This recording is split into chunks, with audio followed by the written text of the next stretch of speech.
Mavzu: maktabni boshqarish va unga rahbarlik qilishning qonun-qoidalari. Reja. Birinchi rejamiz: maktabni boshqarish haqida tushuncha. Ikkinchi rejamiz: maktabni ichki boshqaruv tizimi.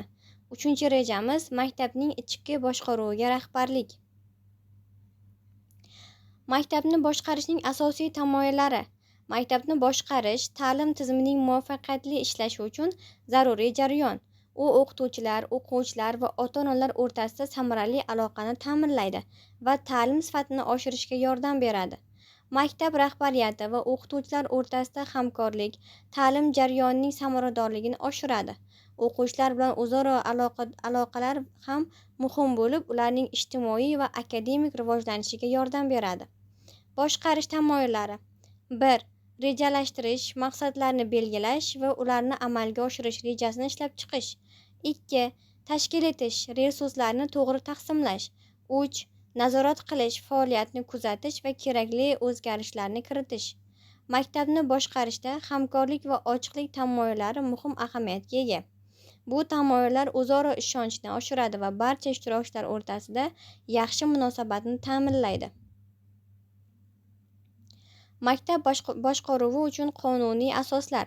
Maktab boshqaruvining qonuniy asoslari O'zbekiston Respublikasining ta'lim tizimiga doir qonun va me'yoriy hujjatlar bilan belgilangan. Bu qonunlar boshqaruv jarayonida asosiy yo'nalishlarni ko'rsatadi va ta'lim muassasalarini samarali faoliyatini ta'minlaydi.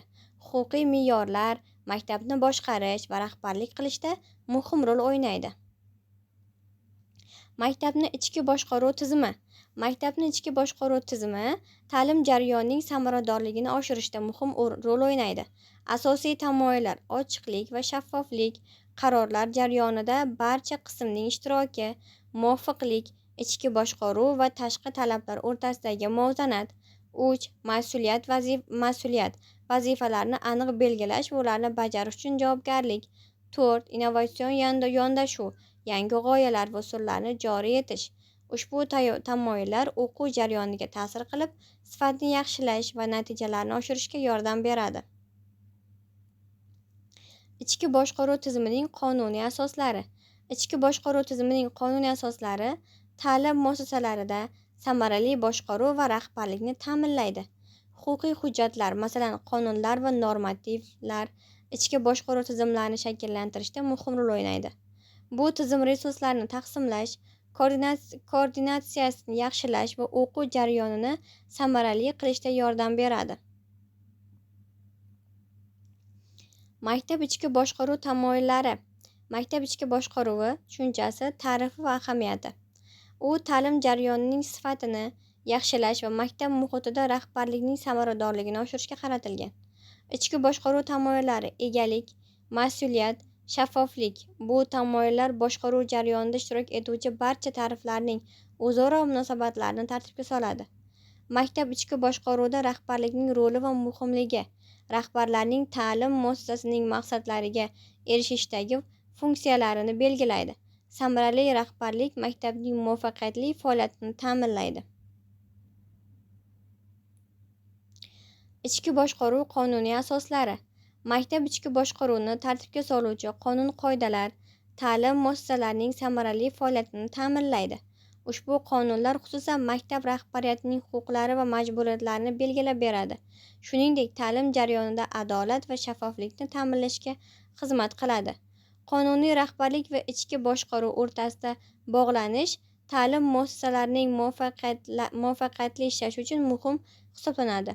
Qonuniy asoslar rahbarlarning ichki boshqaruvni amalga oshirishdagi ishtirokini kuchaytiradi va ularning qarorlar qabul qilish jarayonida aniq yo'nalish beradi. Ichki boshqaruvni kuchaytirish uchun rahbarlikni rivojlantirish, qonuniy me'yorlarga muvofiq faoliyat yuritish va xodimlarni qonuniy bilim bilan ta'minlash kerak. Bu usullar ichki boshqaruv samaradorligini oshiradi. Xulosa: maktab boshqarishning asosiy tamoyillarini rejalashtirish, tashkil etish va nazorat qilishdir. Ushbu tamoyillar maktab faoliyatini samarali tashkil etishda muhim ahamiyatga ega. Maktab boshqaruvi uchun qonuniy asoslar va me'yoriy hujjatlar maktabni boshqarishda muhim rol o'ynaydi. Ushbu hujjatlar boshqaruv jarayonlarining shaffofligini ta'minlashga yordam beradi. Ichki boshqaruv tizimi egalik, mas'uliyat va shaffoflik prinsiplariga asoslangan. Bu tamoyillar maktab ichki boshqaruvini kuchaytirishga va uning samaradorligini oshirishga yordam beradi.